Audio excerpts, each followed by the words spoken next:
Bab 238 Di mana dunia timur? Tunjukkan arah. Mewakili kota dunia. Sander Ye tersenyum. 1 lawan 7. Sander Ye melihat ketujuh orang itu, dia memang terkejut. Pertarungan duel jadi pertarungan kelompok. Tapi memang apa? Sander Ye menatap ketujuh orang itu, pemimpinnya adalah pemuda ubanan dan berjubah putih longgar. Dia menyembunyikan tangan di lengan baju dan terlihat tenang, auranya terkuat. Juara kedua dalam peringkat dunia langit, Yoskar Xiao. Yoskar Xiao menatap Sander Ye. Sander Ye, kalau ada orang, boleh panggil. Mendengar ucapan Yoskar Xiao, Sander Ye tersenyum, kamu sendiri yang bilang. Yoskar Xiao beserta yang lain pun mengernyit.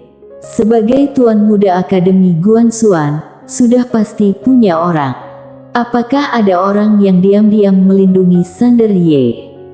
Memikirkan hal ini, mata Yoskar Xiao beserta yang lain jadi waspada. Tentu saja mereka nggak takut untuk menggeroyok Sander Ye, tapi kalau Sander Ye juga memanggil orang, peluang mereka untuk menang nggak besar. Menyaksikan kejadian itu, Sander Ye mencibir, sekelompok sampah. Apa perlu memanggil orang untuk membunuh kalian? Dia menghilang. Jelek. Di bawah kaki Sander Ye, sambaran petir muncul. Sander Ye meningkatkan kecepatan hingga ekstrim. Dia berniat membunuh, jadi dia mengerahkan segenap kekuatan. Ketika Sander Ye beraksi, ekspresi Yoskar Xiao dan yang lain jadi beda total, mereka terkejut. Kecepatan yang mengerikan. Kecepatan Sander Ye nggak normal.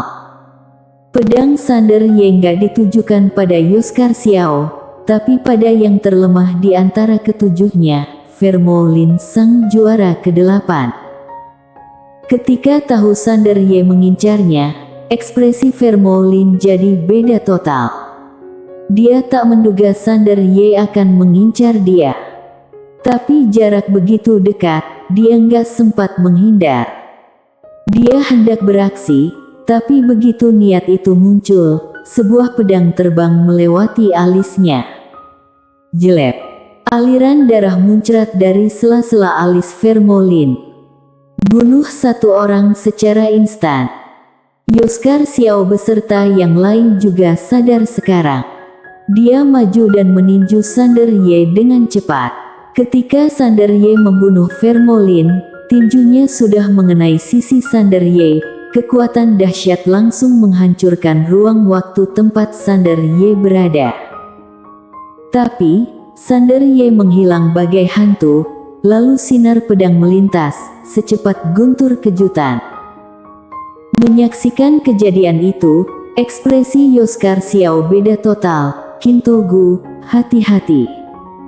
Kintogu, juara ke-7 di peringkat dunia langit. Mendengar ucapan Yoskar Xiao, Kintogu terkejut. Tapi, dia bereaksi sangat cepat karena dia siaga sesudah Vermolin terbunuh. Jadi, ketika Sander Ye mendatanginya dengan pedang, dia meletakkan tangan di depan, sinar emas keluar dari tubuh lalu menjadi perisai emas untuk melindungi dia. Dia nggak melawan Sander Ye karena dia menemukan momentum pedang Sander Ye terlalu kuat. Kalau melawan, dia akan mati atau terluka. Pedang Sander Ye tiba. Bang! Perisai emas Kintogu hancur, kekuatan dahsyat mementalkan Kintogu. Ketika dia terbang, pedang terbang melintas. Jelek. Ketika Kintogu berhenti, hanya tersisa jiwanya, dan ada pedang yang tertancap di jiwanya. Pembunuhan instan lagi. Tapi ketika Sander Ye hendak mundur, dia mengernyit, lalu menebas. Bang! Ruang waktu hancur, Sander Ye terpental ratusan kaki. Begitu berhenti, ruang waktu di sekitar Sander Ye terkompresi selapis demi selapis. Sander Ye melihat ke samping, seorang wanita lagi membaca mantra. Master Mantra, Jinazan. Juasar ketiga di peringkat dunia langit. Dia satu-satunya Master Mantra di peringkat dunia langit. Apalagi, dia seorang Master Mantra tingkat suci. Di sekitar Sander Ye, ruang waktu terkompresi selapis demi selapis, gravitasi ruang waktu yang mengerikan menekan Sander Ye. Kini, dia merasa beratnya bagai 10.000 pon. Di ruang waktu di sekitarnya, rune biru dalam jumlah gak terbatas melanda. Rune biru ini melepaskan kekuatan penyegelan yang kuat, terus memperkuat ruang waktu dia berada. Mereka takut dia akan menghancurkan ruang waktu dengan paksa. Osman Qin, sang juara keempat di peringkat dunia langit, melompat ke atas kepala Sander Ye. Dia geram, dia memutar tangan kanan dan menekan Sander Ye. Bang! Telapak tangan setinggi 1000 kaki melesat lalu menghantam Sander Ye di bawah. Tekanan kuat mengguncang tanah dan ruang dengan keras. Sander Ye maju selangkah, lalu menghunus 25 pedang sekaligus. Bang! Ruang waktu dia berada langsung hancur. Menyaksikan kejadian itu, Yoskar Xiao ngeri, Jinazan, hati-hati. Sander Ye sudah muncul di depan Jinazan. Jinazan memicingkan mata, bergetar dan menjadi bayangan virtual lalu mundur dengan cepat hingga ratusan kaki. Tapi, pedang Sander Ye lebih cepat. Jelek. Sebelum ada yang sempat bereaksi, alis Jinazan robek dan darah mengalir.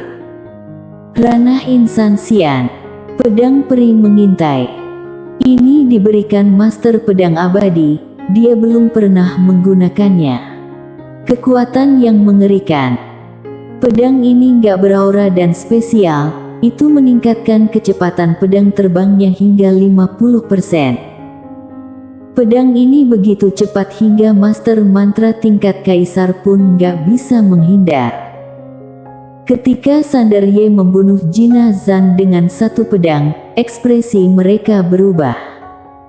Ini setara dalam 1 detik. Kecepatan pedang terbang Sander Ye terlalu cepat. Wajah pria tua berpakaian hitam yang lagi menyaksikan pertempuran juga muram.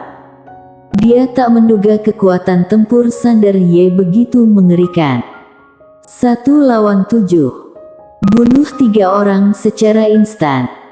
Keterlaluan. Orang tua berjubah kelam itu menatap Sander Ye dengan muram, entah apa yang dia pikirkan. Di panggung, Sander Ye melihat Yoskar Xiao beserta yang lain yang terlihat tegang. Mereka mau menggeroyok, tapi Sander Ye terlalu cepat. Selama Sander Ye nggak mau bertarung, mereka nggak akan bisa menggeroyok dia. Sander Ye menatap sang pemimpin Yoskar Xiao. Tanpa basa-basi, dia menghilang. Jelek. Pedang berkilat.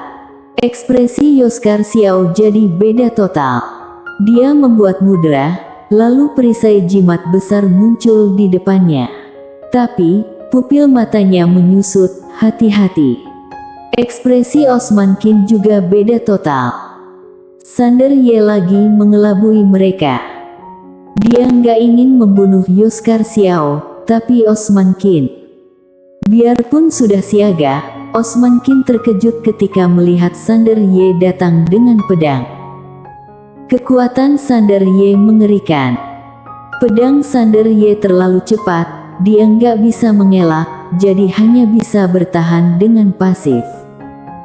Pada momen kritis, Osman Qin menggunakan perisai tingkat insan Xian.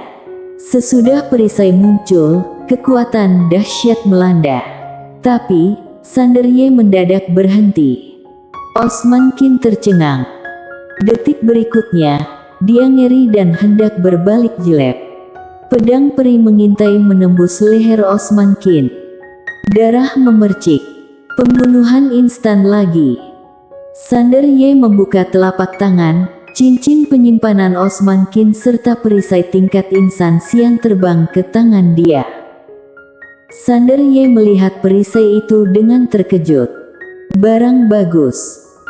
Dia keluar kali ini untuk pelatihan, jadi nggak barang bagus dari pavilion Xianbao, karena terlalu mengandalkan benda asing tidak bagus. Dia bahkan menghindari penggunaan pedang Hangdao sebisanya. Tapi, dia berubah pikiran sekarang. Dia bisa saja tidak menggunakannya tapi harus punya.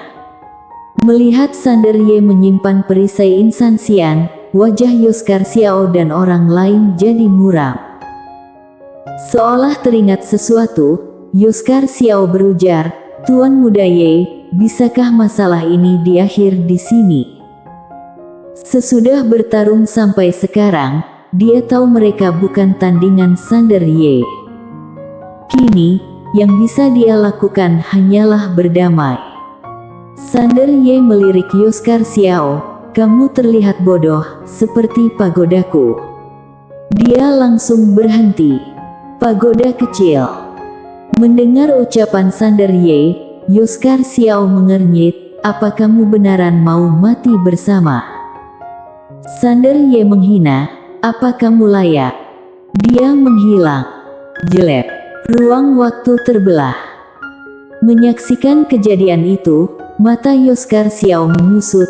Dia berteriak dengan geram dan beranjali. Sinar hitam keluar dari tubuhnya saat pedang Sander Ye tiba. 25 pedang. Bang. Ketika sinar pedang meledak, sinar hitam pecah. Kekuatan dahsyat mementalkan Yoskar Xiao ratusan kaki. Begitu dia berhenti, pedang peri mengintai menyerang dia. Tanpa suara. Menghadapi pedang misterius ini, Yoskar Xiao ngeri dan berteriak dengan geram, "Leluhur, selamatkan aku." Bang! Ruang waktu terbelah di atas kepala Yoskar Xiao. Seorang pria tua muncul di atas kepala Yoskar Xiao, lalu melambaikan lengan baju. Bang!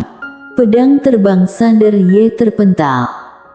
Menyaksikan kejadian itu, Sander Ye memicingkan mata dengan marah. Di atas Yoskar Xiao, pria tua itu menatap ke arah Sander Ye. "Biarpun keluarga Xiao di dunia timur gak sebaik alam semesta Guanxuan, kami juga bukan kekuatan kelas 3. Kenapa kamu harus bertindak ekstrim? Bukankah menjaga batasan akan memudahkan pertemuan kelak?" Sander Ye menatap pria tua itu dengan galak, "Jaga sialan." Dia menghilang. Jelek. Dengan kilatan sinar pedang, ruang waktu di depan pria tua itu terbelah. Menyaksikan kejadian itu, semuanya tercengang. Apa Sander Ye ini gila? Beraninya dia menyerang leluhur keluarga Xiao. Leluhur keluarga Xiao setara dengan ranah Kaisar Dewa. Biarpun yang datang hanya cloning, juga bukan sesuatu yang bisa disaingi Sander Ye sekarang. Beraninya dia. Tapi, Sander Ye tetap beraksi. Dia maju dan menebas pria tua itu. Matanya bagai api, hatinya penuh amarah. Sudah menggeroyok, lalu panggil leluhur. "Buset, menindasku karena orang tuaku baru saja pergi, kan?" Melihat serangan Sander Ye, mata pria tua itu menyipit, lalu jadi dingin, lancang. "Hari ini, aku akan memberimu pelajaran menggantikan ayahmu." Dia maju selangkah sembari meninju. Bang! Tekanan dahsyat melanda. Sebelum mendekatinya, Sander Ye sudah terpental ribuan kaki, lalu terjatuh. Ketika mendarat, tanah pun hancur. Tapi detik berikutnya, Sander Ye langsung berdiri, seluruh tubuhnya berlumuran darah dan robek, tapi matanya bergelora. Ketika Sander Ye hendak beraksi lagi, ruang waktu di depan Sander Ye terbelah, seorang pria keluar. Berambut putih, berjubah misterius. Master Pedang Dunia. Master Pedang Dunia melirik pria tua itu dengan jijik, "Bantu aku ajari anakku." "Kamu pikir kamu siapa?" Dia melirik langit, di mana Tao langit di dunia ini? Bang! Aura mengerikan muncul di langit, teriakan geram terdengar, siapa yang berani meneriakiku? Kamu bosan hidup? Master pedang dunia menekan dengan punggung tangan. Bang!